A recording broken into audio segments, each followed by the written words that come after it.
I'm going to show you how to integrate the CK12 app into your Schoology course. The first thing you're going to need to do is head over to the App Center, which is these 4 squares right here. Then you're going to click App Center. I've already configured the CK12 app for the entire organization. Now you just need to add it to your course. So you'll scroll down until you see the CK12 app. Click on it and then click Install LTI app. Agree to that, and then you're going to need to select which courses you want to install the app for. Click Install. Okay, now it says your changes to CK12 have been saved. Then you're going to want to head over to your course. Let's pick the sample CFI course. You would add materials, and over here you can see CK12 app. So you're going to click that. It's going to add very similar to Turnitin.com if you've ever used that. So once it loads, you will see kind of like the CK12 home page. So you can actually search right in here and pull information directly from CK12. But if you've already gone to CK12 previously and put things in your personal library, you can get to that right here. Excuse me.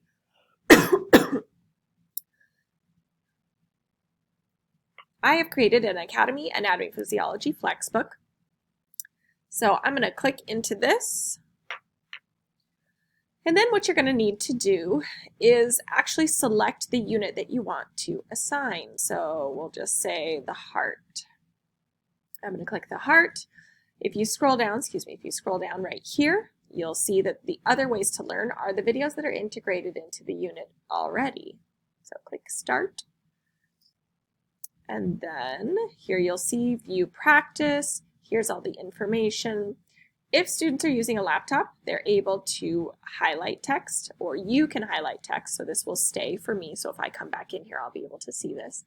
And you can also add notes. Okay, and you can refer back to those. The downside right now is that students on an iPad cannot highlight or add notes in the book. We are submitting a ticket already, and hopefully they'll get it worked out before next year when we have to use them. But I highly recommend that you practice this beforehand.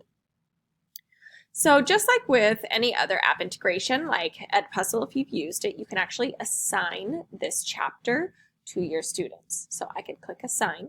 And basically what Assign is doing is it's going to give them whatever point value that you have assigned to the assignment for doing these practices. So there's different practices.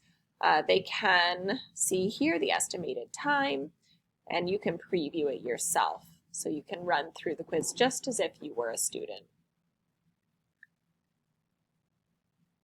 Okay, and then you can see that there are all sorts of answers or all sorts of question types.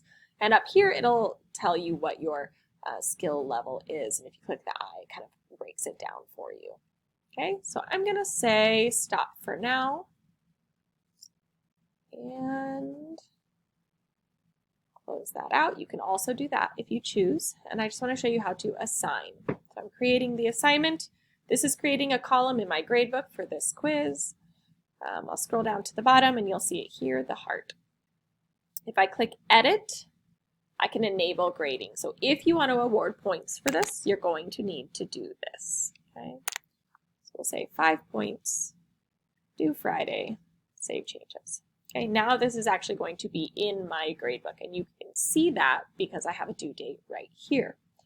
Now I'm going to open up this one that I have previously loaded and had Kathy go through it as a student, so you can see what it looks like when a student does do the assignment on their own. Okay, so here is the book. You're using an older version of the book. There's a new one. I don't need to worry about that.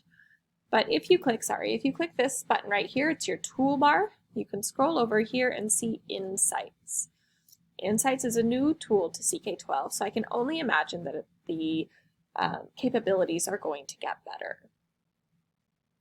I have one student in my sample CFI course called Kathy Garcia. I'm going to click on her, and you can see that I can see her practice skill level is at a beginning. And if you scroll down, you should be able to see the time that they have spent on each chapter or each section.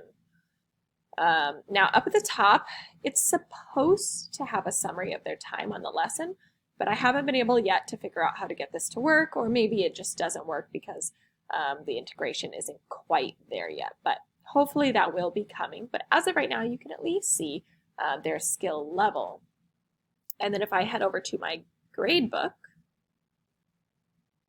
I can see that Kathy Garcia got a 10 out of 10. So I awarded 10 points for this activity, and she has earned 10. But initially, Kathy had only earned 3 by running through those practice questions.